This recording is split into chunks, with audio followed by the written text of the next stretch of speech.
Now we're reaching the end of our journey, chapter 12, the story of the Mina, the minimalist, however you want to describe this story that Jesus told.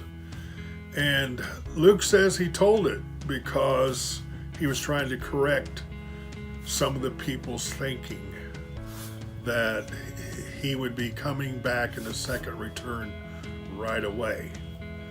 And so he told this story as a correction. So we might say this story is history between the cross and the return of Christ. How should we live? So when we consider what we should do and not do in between the cross and the return of Christ, what should that look like? Jesus told this story, and to the listeners in his day, it was a story most of them were aware of. It was actually an actual historical event where the king goes away and puts other people in charge, and he's gone long enough that the people he'd put in charge and other people, the people decide they don't like the king and they reject the king and want different leaders and that sort of thing. Well, that had actually happened in Jewish history. And so Jesus is, again, starting where people are at. We have been given responsibility. It's like he's given us currency in the grace and Spirit of God, and that we're spending that currency of grace, investing. And he's given us all different talents. Some people seemingly have more skills and gifts than others and that sort of thing. But he holds us all accountable the same. And there is one servant that was given currency, and they banked it. They actually buried it, and because they were afraid to lose it.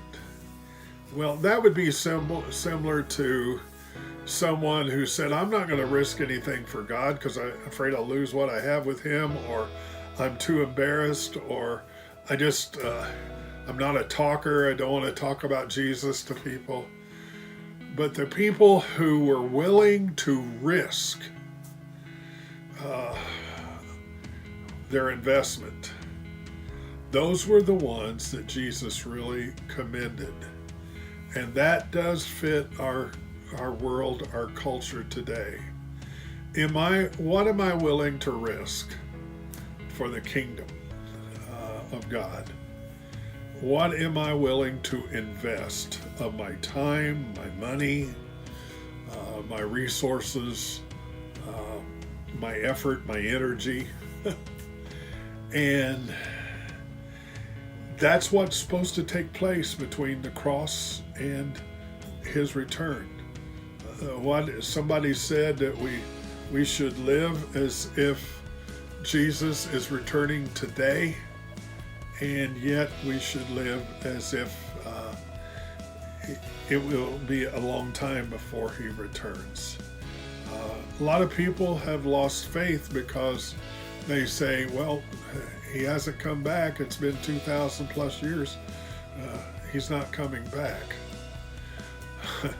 If you read the signs of the time, the prophecies about his return, there are flashing lights and warning lights everywhere that he is coming back, and seemingly soon. He said no man or woman would ever know the exact time, but he's coming back. What are you and I investing in? And I tell a story there in this chapter that I so love, of going to someone's home, and they had a toddler, And the home was very simple. And the lady who fixed the meal for my intern and I really made a huge effort to bless us. She didn't have a high chair for her toddler. She had a stack of catalogs that he sat on. He was sitting at the opposite end of the table from me. And in a little bit he says, "Mama, coming." And she said, "Yes, I know. You eat your food." He didn't like that. And he became more agitated, and he said a little louder, "Mama, coming." And she said, "I know, you eat." He really didn't like it that time. And a third time, this time with a loud voice, he says, "Mama, coming." She said, "All right, go ahead." And he jumped down off those catalogs, ran around the chair behind me and out the front door. I began to wonder what was coming, And of course, he went outside the front door and sat down on the front step. And by that time, we all knew what was coming. And all of us in that room, except the little baby in the bassinet, got up and went outside as a train roared into that little Midwestern town just a few feet from the house, way too close, really. And you could tell it was a often repeated event. The little boy waved to the conductor blew the whistle on the train. It was a big deal. Now, my intern, after we left the house, turned to me and said,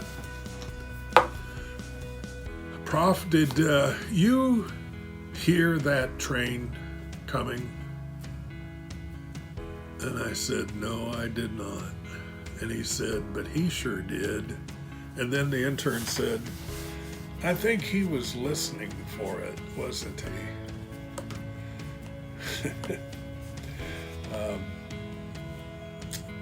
That intern had a lot of insight, and that's what we all should be doing.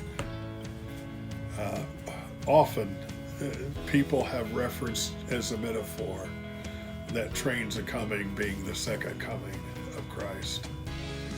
Coming, Mama, coming. Jesus said he's coming back for his church. In between the cross and that coming back, are you and I investing? And what are we investing in? Are we willing to risk everything to win a few or to win one? Go for it.